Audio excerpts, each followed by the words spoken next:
I believe Jane Austen was killed by a volcano. Hi, how are you? I'm not happy about that. It's a ridiculous thing to say.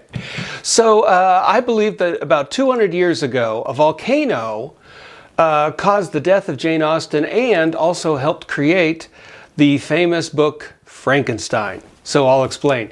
So when I was writing my novel, The Cuddle Plan, shameless plug, a rom-com novel about two people cuddling and falling in love in San Francisco, I had to do a bunch of research about literature because not only do they cuddle a lot, but they also book banter because they're both lovers of classic literature, and so they're bantering about books all the time. And so in order to write my novel, I had to do a whole bunch of research about classic literature, and one of the most fascinating stories I came across was the creation of Frankenstein, so which relates eventually to Jane Austen. So what happened is that in 1815 in Indonesia, a volcano called Mount Tambora erupted, and it was such a big eruption that it was the biggest eruption in modern history, and it was bigger than Mount St. Helens. And I saw Mount St. Helens erupt from my backyard in 1980, and the plume of ash was miles in the air and just humongous. And Mount Tambora's eruption was 100 times bigger than that, which makes it unfathomably huge. And Mount Tambora's eruption was so big that it affected the weather patterns around the entire globe for 2 years. Like disrupted everything, like covered the skies, and we had a little ice age, it was called, and farmers couldn't farm because the crops were dying and animals were dying, and it was just like cold and rainy, and the people were getting sick, and it was just miserable for 2 years, and there was famine, and it was just awful.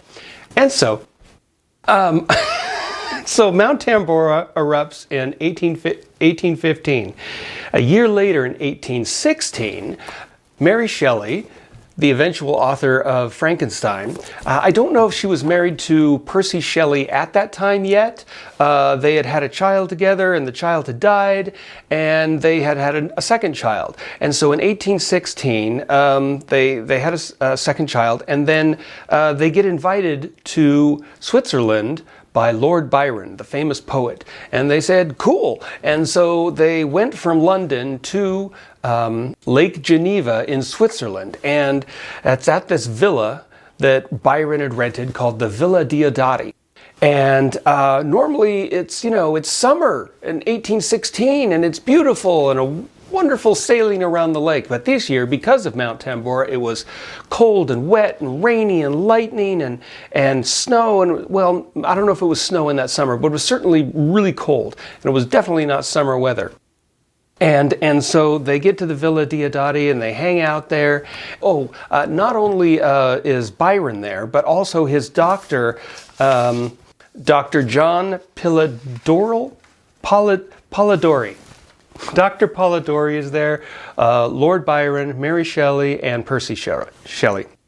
And I think Mary Shelley's sister might have been there also, because when I was researching this, they made a bunch of movies about this. Okay, there was Mary Shelley starring Ellie Fanning, and there was another movie called The Haunted Summer, and The Rolling Wind was another movie, and I also read this book called The Year Without a Summer in 1816, and I also read a book about Mount Tambora, not only because I really wanted to understand this event so my characters could talk about it, but it was just so fascinating because what happened when they were at the Villa Diodati at Lake Geneva in Switzerland, and the weather was so terrible outside that they couldn't go out sailing or do anything. They had to stay inside, and they were bored. And so they suggested that they have a ghost story telling contest. This is a famous ghost storytelling contest. And so Byron tries to come up with something, and Percy comes up with something,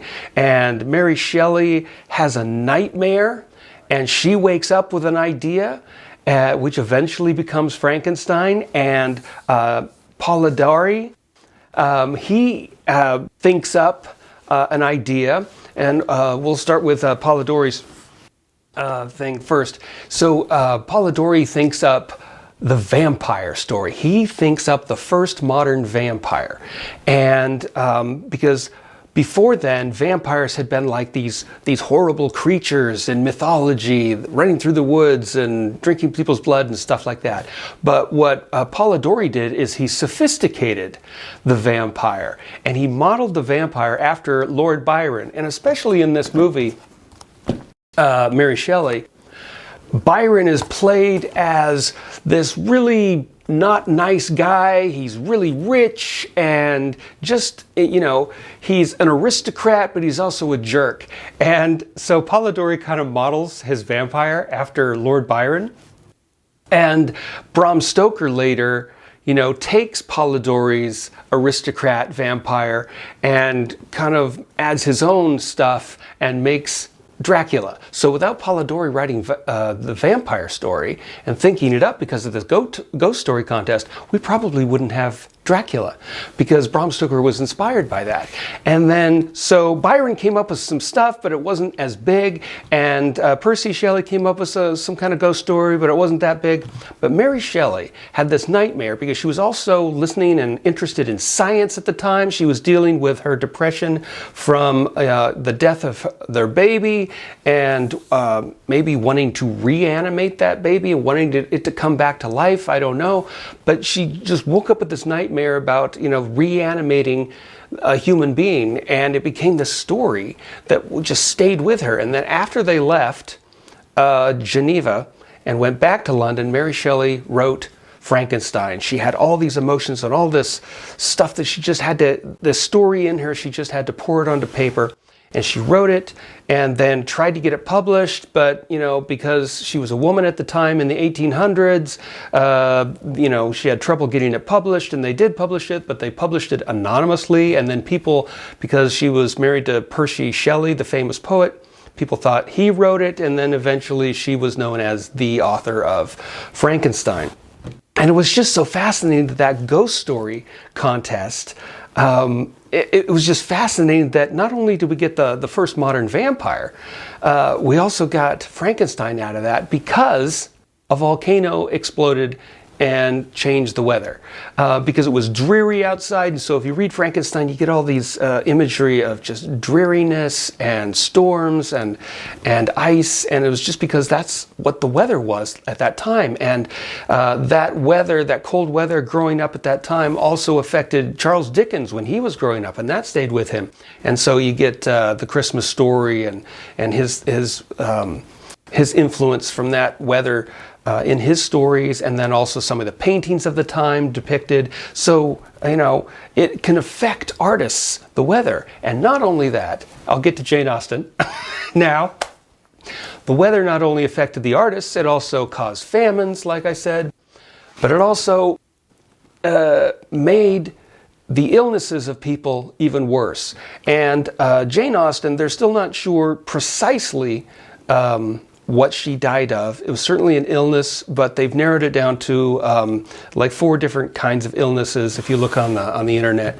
But my theory is that because the weather was so dreary caused by Mount Tambora, that it made her, whatever illness she was having at the time, it probably made it worse because food was scarce and the weather was really cold, and none of that could have been good for whatever she was suffering from. And my own, you know, I'm not a doctor, I don't know what the heck I'm talking about, but I just have this theory that it made her illness worse, and she died a year later in 1817. So 1815, Mount Tambora erupts and causes the weather to go to heck around the world. 1816, Mary Shelley has the ghost story contest and writes Frankenstein. And a year later, 1817, Jane Austen passes away. And it's just fascinating to me that in that 3-year period, all these events happened. And, you know, talk about a really interesting time for literature. You know, tragedy, of course. But it's just fascinating that all of that happened. And so I guess what sticks with me is that chain reactions. You know, something happens far, because, you know, Mount Tambora is 7,000 miles away from Lake Geneva, Switzerland, and it's even farther from London, and yet that weather affected the whole world and caused a little, what's known as the Little Ice Age, and the year without a summer. You know, one small, well, not one small thing, one event can ricochet across everything else. I mean, you know, we all went through COVID, and how much did that affect everyone?